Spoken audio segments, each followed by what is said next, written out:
We live in a world today where there are several 100 million people starving to death. They're starving to death right now. All over this country today, there is a certain demoralization. And the demoralization is that some people believe that what goes on in the White House and what goes on in the Congress reflects the will of the American people. And by assembling here today, as the Rainbow Coalition and as other groups from 46 states in America, what we are saying very loud and clear is that Ronald Reagan and his billionaire friends do not represent America, but we do. In some of the largest cities in America, 50% of the kids are not graduating high school. The cost of college education in this country is zooming up, so you have to be a wealthy person to send your kid to college. There was once a dream that my parents had and many people's parents had, that if you work hard and go to school, you can get a college education. But what people like this gentleman do not know is, for example, that in Scandinavia, in Sweden, you've had socialist governments for decades, that in fact that country is probably in most respects more democratic than the United States. They have 80 or 90% of the people voting. They have strong labor unions. They have a more open media. They have a healthcare system guaranteeing healthcare to all of the people. Not to say that that's a utopia. But at a time when the wealthiest people of this country have seen a tremendous increase in their income, while at the same time the standard of living of working people and poor people has declined, I will be damned if I will vote for a proposal which will stick it to the middle class and the working people. And Mr. Speaker, I've got a problem. I've got a problem with a president and a Congress which allows 5 million children to go hungry, 2 million people to sleep out on the streets, cities to become breeding grounds for drugs and violence. And they say, we're getting tough on crime. If you want to get tough on crime, let's deal with the causes of crime.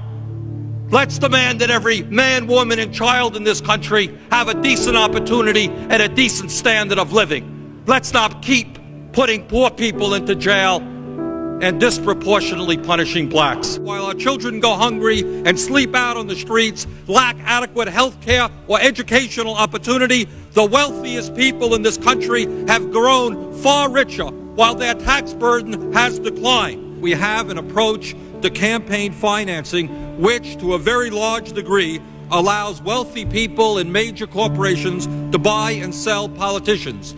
The rich get richer, the poor get poorer, and ordinary Americans are shut out of the political system. The United States today is one of 2 nations in the industrialized world that does not have a national health care system. That has to do with campaign finance reform. The United States today, the chief executive officers are seeing their salaries soar, and the gap between the rich and the poor grows wider.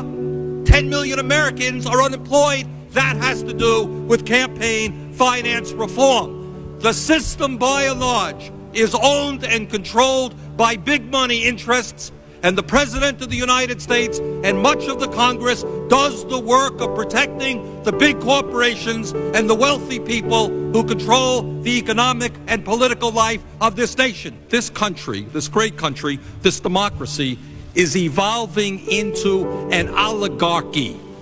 And an oligarchy is a country in which a few people have tremendous wealth and tremendous power and exercise that wealth and that power over all. We have seen a situation where we give huge tax breaks to the wealthy and you have 2 million people sleeping out on the street.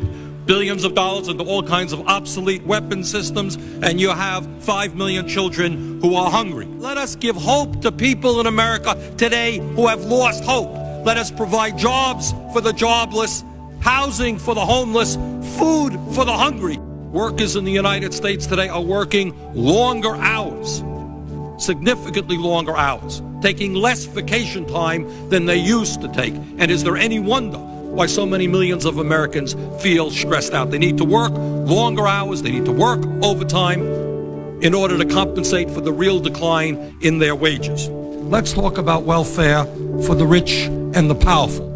Now, we start off from a proposition that the wealthiest 1% of the population in this country owns more wealth than the bottom 90%. When we talk about the growth of the economy, what we should ask ourselves is who is gaining that income.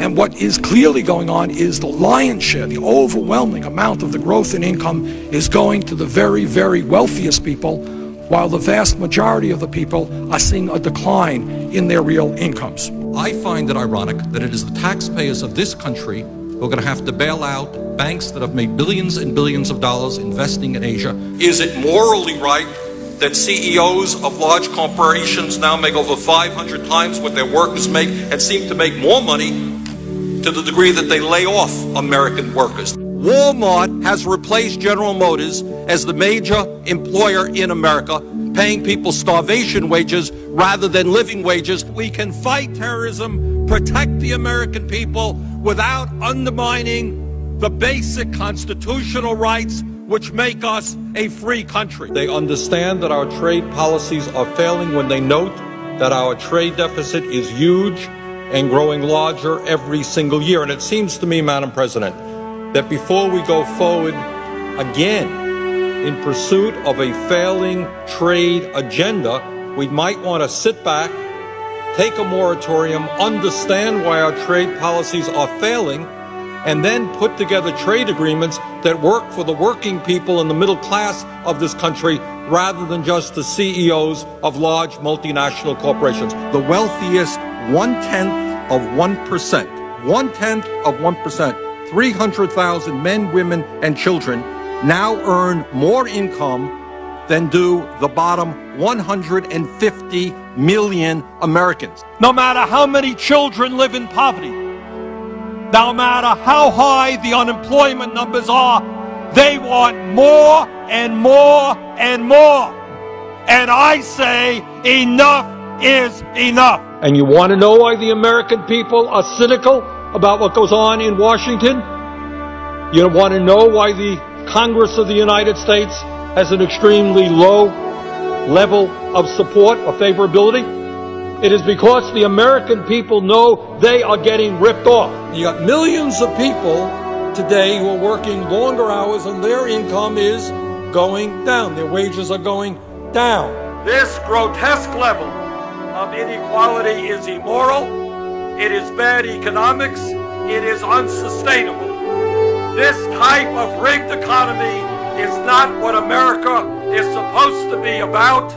This has got to change. And as your president, together, we are going to change it. When we stand together, there is nothing that we cannot accomplish. And I pledge to you that every day I will fight for the public interest, not the corporate interest. I will not abandon any segment of American society, whether you're gay or black or Latino, poor or working class, just because it is politically expedient at a given time.